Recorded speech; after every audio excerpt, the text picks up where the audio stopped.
আসসালামু আলাইকুম। সবাই কেমন আছেন? আলহামদুলিল্লাহ আমরা ভালো আছি। যে যেখানেই থাকুন ভালো থাকুন, সুস্থ থাকুন। ২০২৪ সালে আমার ছোট্ট সবজি বাগানটা সবুজে ছেয়ে যাচ্ছে। মাশাআল্লাহ খুব সুন্দর। আপনাদের সাথে আস্তে, আস্তে এবারের শীতে পুরো বাগানটাই দেখাবো ভিডিও করে।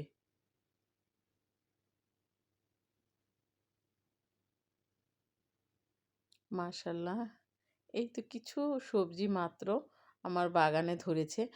আর রাতের জন্য কিছু ফল কেটেছি। আমার অনেক বাচ্চারা আছে এইরকম যে এটা খাবো না ওটা খাবো ফল। কিন্তু আমি যখন মিক্স এই সালাডটা বানাই, ফ্রুট সালাডটা তখন আমার বাচ্চারা খুব পছন্দ করে। চাইলে আপনারাও ট্রাই করতে পারেন। আর এটা ঠান্ডা লাগলে অনেক উপকার পাওয়া যায়। বিশেষ করে মালটা, কমলা দিয়ে বেশি করে কাঁচামরিচ আমি মাঝে, মাঝে ঠান্ডা লাগলে আমি এই সালাডটা, ফ্রুট সালাডটা বানিয়ে খাই। চাইলে আপনারাও বানাতে পারেন। আর যারা ডায়েট কন্ট্রোল করেন তাদের জন্য অনেক উপকার। আর এই তো রাতে একটু চাটা নিয়েছিলাম। রাতের মুহূর্তটা খুব সুন্দর ছিল। বাচ্চাদের নিয়ে একটু বাইরে বসেছিলাম। তো ওই মুহূর্তে চাঁদটা দেখেছি খুব সুন্দর গাছের ছায়ায় মাথার উপরে। তো দেখতে খুব ভাল লাগছে। আর কিছু প্রাকৃতিক পাখির ডাক। আর মাশাআল্লাহ আমার ছোট্ট বাগানে ২০২৪ সালের ১ম সবজি। তো এই সব কিছু মিলিয়ে একটু তুলে ধরা।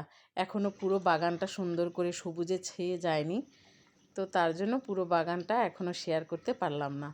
আর আজকে রান্না করলাম মুরগির মাংস ভুনা, ওমানি মুরগি।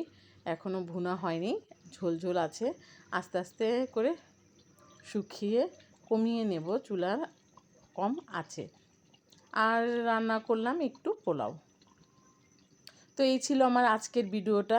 সবাই ভালো থাকবেন, সুস্থ থাকবেন, আমাদের জন্য দোয়া করবেন। আমরাও দোয়া করি আপনারা সবাই ভালো থাকেন। আল্লাহ হাফেজ।